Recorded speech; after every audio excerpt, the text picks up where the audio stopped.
Hello and welcome to the second episode in the new layout build. I'm just going to throw in some random stuff in the background here while I quickly just sort of describe what this video is about to show. Now, it's been a while since I've posted a video. I've been just busy with work and other stuff, and I've just never had a chance to really sit down and get to work on it, but I have managed to get things done, and if you've been following me on Facebook or Instagram, you would have seen some of the progress. Now, I have had a few new additions to the stock that I have got on this layout. Unfortunately, I just haven't had a chance to really get a video out there of me showing them running, but two of which that I have received recently is the DAPL 121 there, which is sound fitted with a Roads and Rails decoder. It sounds absolutely amazing. Problem is, it does not like my layout. It derails everywhere due to my bad track laying, but should be rectified with the new layout. And the other one that I have received is the new Acura Scale Class 66, and yeah, absolutely love the thing. And yeah, again, on the final run, you will see this running, hauling, most likely just freight, but it will be there. I have been putting off the final video for the North Carmyllie layout because I saw Acura Scale is going to be getting their Mark IIc soon, and well, I've got a load of them on order, so once they arrive, I will get the final run done, and then I can finally dismantle all of this that you see in the background, and then I'll have somewhere to put the new build, because this is where it's going to sit, on top of the Fiddle Yard. But as for the progress on the new build, I have finally actually built something. So my skills with woodwork are not great. They are absolutely atrocious, and I'm pretty sure if I was someone who knew what they were doing saw me build this, they would probably slap me around. But I needed something, so I built it myself. I could have bought one ready-made, but I kind of got halfway through it and then realised I could have sourced some basically ready-made ones. But never mind, what's done is done. I have now built a thing, so we are going to run with it. And yeah, so I had to cut a lot of wood up for this to make the 3 panels that I'm currently running, and the 3 panels that I currently have will be the ones that will hold all of the detail. I will go over what I mean by that in a second when I actually show you each of the panels that I've got going, but this will be a 4-panel layout, 3 of which will be detailed.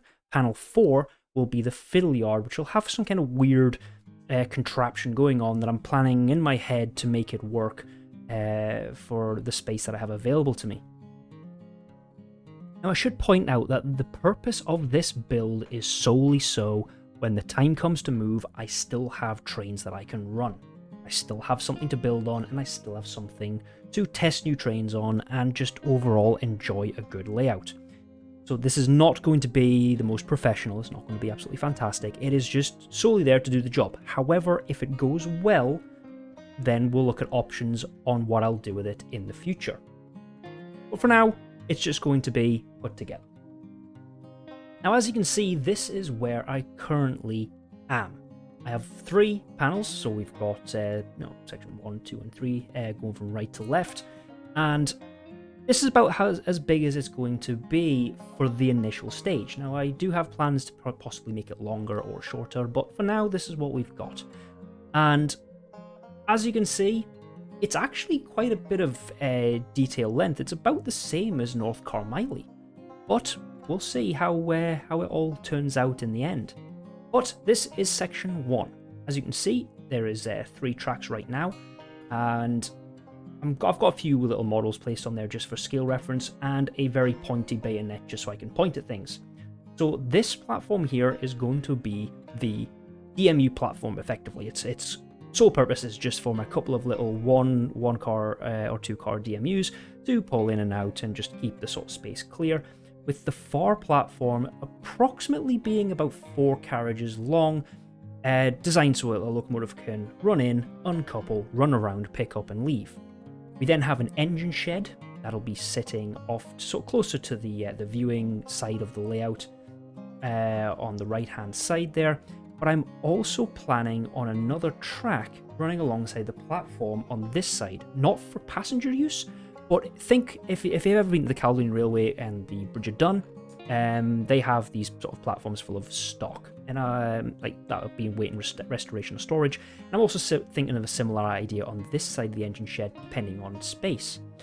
I'm also considering a pit to run the length of the engine shed for obviously works and things like that, and it'll be a good way to have a bit more depth in the detail, as well as a potential Sephmore signal there for the DMU platform. And this is obviously just for Section 1. Section 2 is where all the detail is at. It's actually the first attempt at actual track running over something with bridges, so it's unsure how that's going to play out. So as you can see right now, there is a bit of a they're not aligned. My plans aren't aligning, but that's just purely because of how I'm lining it all out. So don't worry too much about that. This area here is where I'm planning on putting a coal sort of bunker, maybe a water tower or water sort of barrels and things like that.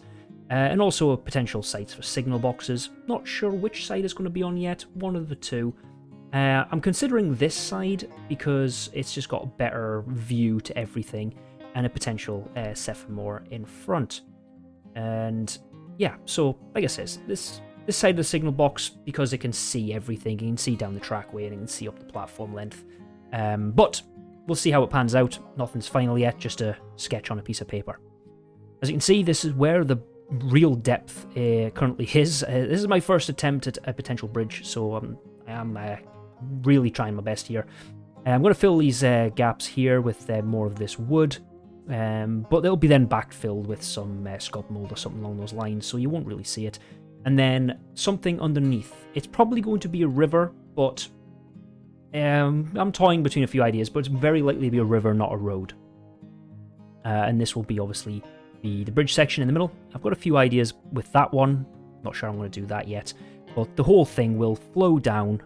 All the hills will kind of come down the way in towards the sort of area in the middle here. And that's going to be on both sides of this bridge. And there will be a nice backboard in the behind here to sort of enclose it all in.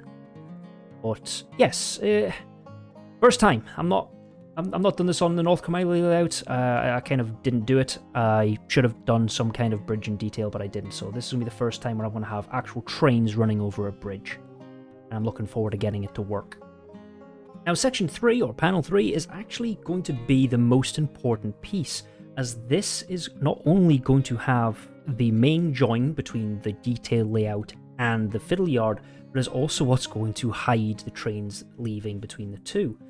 So this panel is specifically designed to finish the layout off. It's to get the main layout, sort of the trains running in between the Fiddle Yard and the main layout. And the idea is that in between this section is where I would add potential new panels. So if I decided that, let's say I wanted to put a corner in here or a new panel with detail, I would put it in the middle here between panels 2 and 3. So it's like an end cap for the Fiddle Yard and a join between the main detail. But that's at least the idea I have here. So if I wanted to say have a 90-degree corner here, I could then add it here and then add panel 3 onto that corner and then onto the Fiddle Yard. Like I says, it's very early. I'm hoping it all goes well. You know, I've never built sections like this. It's always just been a flat top. So ideas coming into fruition. Let's see if they actually work. Now, the final bit obviously isn't shown here. This will be what will be panel 4. It'll be the Fiddle Yard. So this Fiddle Yard is going to sit here after panel 3, and it'll be specifically designed to only attach to panel 3, and it'll be about the length of panels 1 or 2. That's sort of the general idea, and that will obviously be where all the locomotives are sort of stored. And I'm not sure I'm going to do it yet, but that will come soon. And that's it. That's all I've really got right now. The next stage is, at least planned right now, is I'm going to put adjustable feet on each of these panels. There'll be 4, 1 in each corner, 4 total for each one, which will allow me to sort of keep things level depending on what surface it gets placed on, as well as sort of some kind of latch or catch system to hold it all together. I'm also then going to place cork on the top, just purely because I like working on a bed of cork. Also, it'll help me sort of keep things a bit tidier as well on the top there. But that is for another day. I'm hoping to get a lot more of this done sooner, now that I can actually get things done. And yeah, hopefully I will have more news a bit sooner and not 3 months or whatever it was since I did the last video. So thank you very much for watching, and I'll see you in the next one.